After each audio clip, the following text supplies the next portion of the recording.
The Book of Ki, a practical guide to the healing principles of life energy. Learn to access and direct your ki to treat headaches, back, neck, and shoulder pain, sleep disorders, digestive ailments, respiratory problems, and much more. Mallory Frum, PhD. Preface. This book arose from a twofold desire.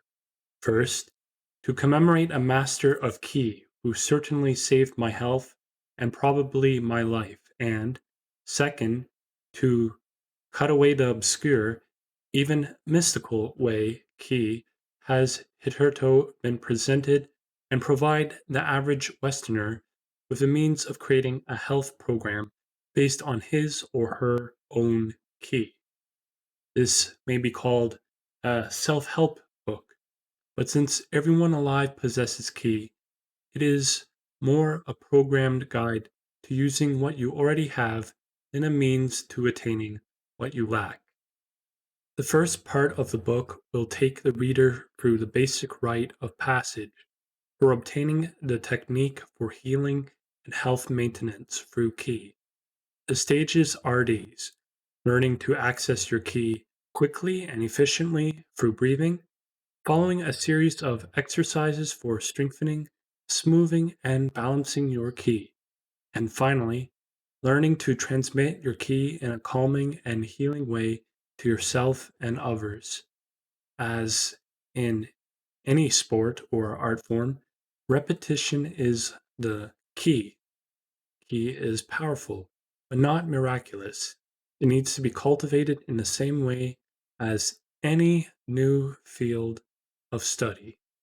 However, Ki will produce beneficial health results in a remarkably short period of time. The rest of part 1 is devoted to precisely how to use your Ki for healing and health maintenance, stress related aches and pains, problems with sleep, appetite and excretion, anxiety and stress related psychological problems will all be dealt with.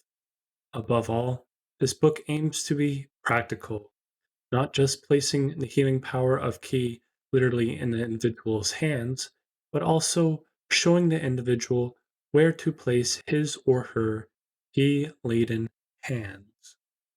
Part 2 is a tribute to the first Ki practitioner I ever met. It is meant to read as a sort of mystery with a satisfying and revealing climax. Certainly, I was mystified by her approach to health and healing, and I wish to take the reader through my early doubts and mystification to my absolute conviction in the healing power of Ki and her view of health and the human body. I learned Ki literally at her hands, and my subsequent years of study and practice arose from her example. She introduced me to a new world of thought and practice regarding health. It is a world at whose threshold we all stand. However, few of us are granted so much as a peek at it. We are given 2 aspirin and told to come back in the morning. Part 2 hopes to rectify this situation by presenting the world of health through Ki in a vivid panorama. In the text, I mention Ki practitioners and people who are adept at using Ki. These are teachers and students of Ki I have trained and worked with in Japan over the past 16 years. I owe a debt to the always obliging Toshihiko Kubota of Meiji University for his technical expertise and assistance. Finally, I offer an acknowledgement of enduring gratitude to Therese Baxter for her advice and guidance on the text and photos and for her vivid memories of our first Ki practitioner. Introduction. My illness began in 1979. I was 30 years old and living in Tokyo. I awoke one warm Sunday morning in June and was unable to move for the keen, throbbing pain that ran from the base of my spine to the top of my left ankle. I thought reflexively of sciatica, but could remember no incident or accident that might have brought it on. I had lifted nothing heavy, had received no blow, had been subject to no violent or sudden movement, nor had there been so much as a twinge hit her toe that might in retrospect have been an indication of the onset of the pain. It was inexplicable. Without the use of my body, I felt ghostly, insubstantial. Only the local piercing pain was real and worth considering. I had been sleeping Japanese fashion on the floor. Getting up was laborious, but I managed it after 30 minutes. The pain diminished as I moved about the flat, and by the end of the day had lodged tenaciously in my left calf, where it stayed, to a greater or lesser degree, until I sought medical help. The feeling was constant and uncomfortable, but tolerable. I carried on with my work and routine for 2 weeks, more annoyed than worried, and lived with the hope that the pain would leave me as swiftly and suddenly as it had attacked me. 2 weeks after the pain began, I saw two physicians in a week. First diagnosed tendinitis and prescribed anti inflammatory drugs. The second said I had nothing more than muscle strain and suggested hot baths, preferably mineral baths. I followed the advice of both without experiencing any change in my condition. I began to get nervous. In September, I visited an orthopedic surgeon. He was a smug, quiet man with a lachrymose style. He instructed me with a weary gesture to bend down and touch my toes. I could hardly touch my knees. He sighed, told me that I had a herniated disc resulting in sciatica of the left leg, and then had x rays taken to confirm his diagnosis. Predictably, they did. The third and fourth lumbar vertebrae had come unstuck, pushing out the cartilage between them, which was now pressing against the sciatic nerve. He prescribed total bed rest and painkillers to be taken anally, though with little confidence in either. He mentioned the possible need for a laminectomy, but placed as little confidence in that procedure as he did in bed rest. His lack of confidence was well justified. With bed rest, the area of pain enlarged until it affected half the leg. The suppositories contained a steroid that left me nauseated. On my second visit, he prescribed a stomach medication to counteract the side effects of the suppositories.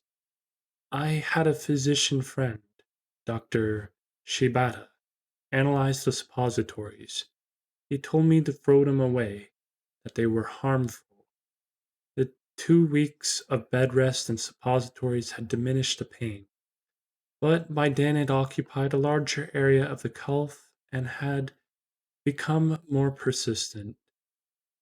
From September 1979 until February 1980, I tried a number of chiropractors and acupuncturists.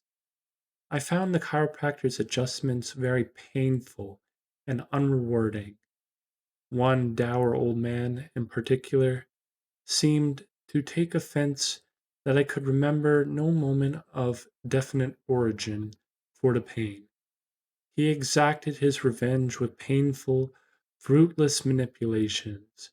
The acupuncturists all shared a cloying, try to be brave expression that put me off their treatment. One practitioner was more disinterested than the rest, and I had 6 unsuccessful treatments from him. The three shiatsu practitioners I saw were chirpy and talkative, which helped distract me momentarily from my worry. but with no results, my worry always returned. In June 1980, I consulted an American orthopedic surgeon in California, a young man with curly hair, a likable grin, and a rugged personality, a backwoods man in a white smock. Rolling up his trouser leg, he displayed a thick, disgusting gray scar running from his knee to his ankle, the legacy of a momentary lapse with a chainsaw. Now that was pain, he boasted. What you've got is nothing. Of the dozens of healthcare providers I met, he was the only one to make me feel like a panty waste. His x rays matched those of the Japanese orthopedic surgeon, and he sent me away with painkillers and an admonition to stay in bed. I returned to Japan in September, and my situation went rapidly to pieces. Whereas hitherto the pain had been localized in the calf, with occasional forays to the toes, and lying down had provided considerable relief. The pain now ranged from my toes to my hip and raged relentlessly. No position or posture could bring relief.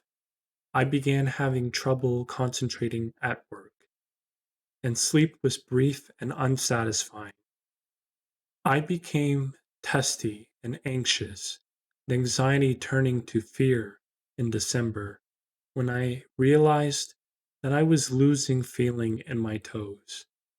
Touching the toes produced only a sensation of cold, and a dull one at that. I had heard that this sensation was symptomatic of incipient nerve death, and, rightly or wrongly, I could not in my present condition believe other than that this was true. I consulted another orthopedic surgeon. This one, the last, had a volatile personality tinged with hysteria. He, too, took x rays and questioned me about my lifestyle, my failure to come to terms with my condition and give up all movement had contributed to my wretched state of health. I should not even think of standing, much less of walking, but must take to bed for 2 weeks, during which time he forbade me to leave the bed. He loaned me a bedpan. Should bed rest fail, then he would put me in the hospital for 2 weeks of traction. If that, too, proved unsuccessful, he would be pleased to perform a lumpectomy. In any case, I would be out of pain within 6 weeks if I submitted to his treatment. Bed rest proved counterproductive. Friends came to care for me on a rotating schedule, but the pain grew fiercer, the toes colder.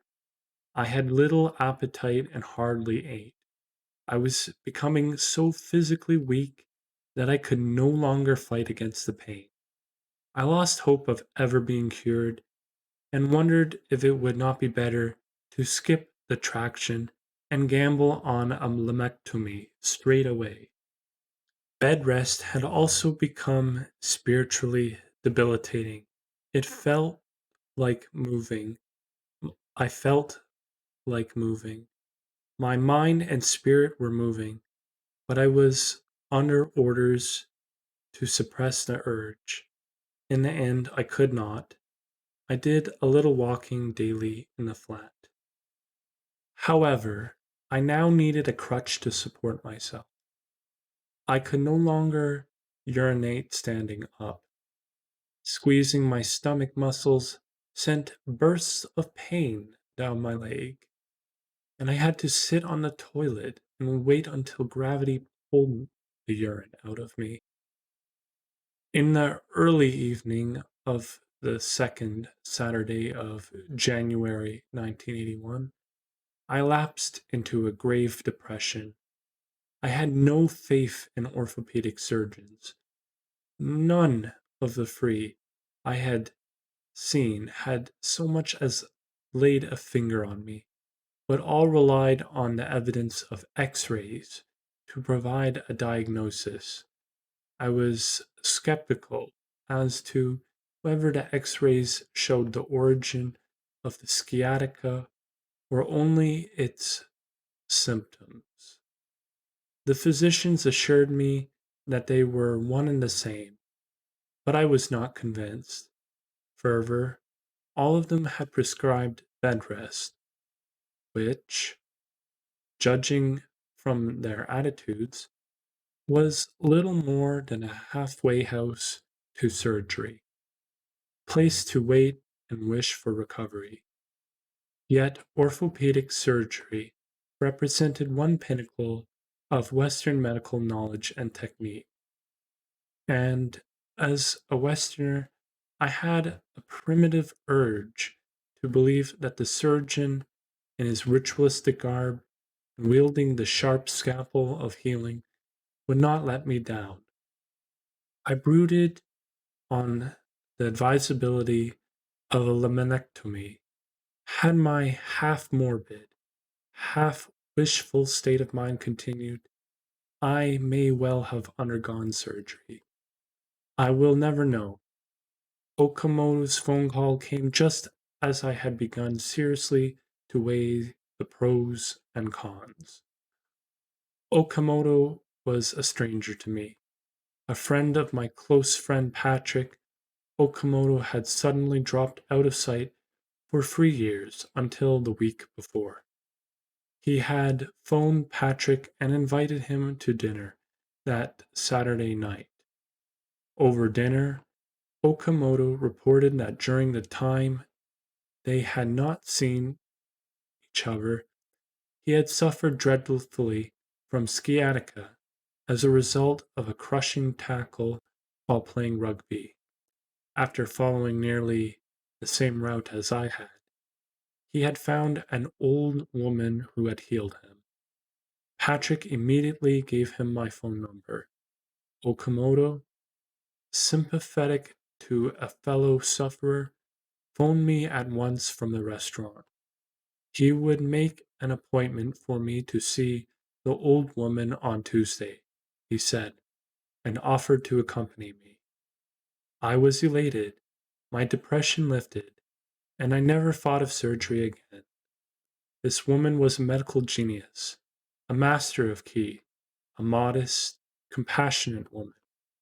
Her name was Kayoko Matsura. I dedicate this book to her memory.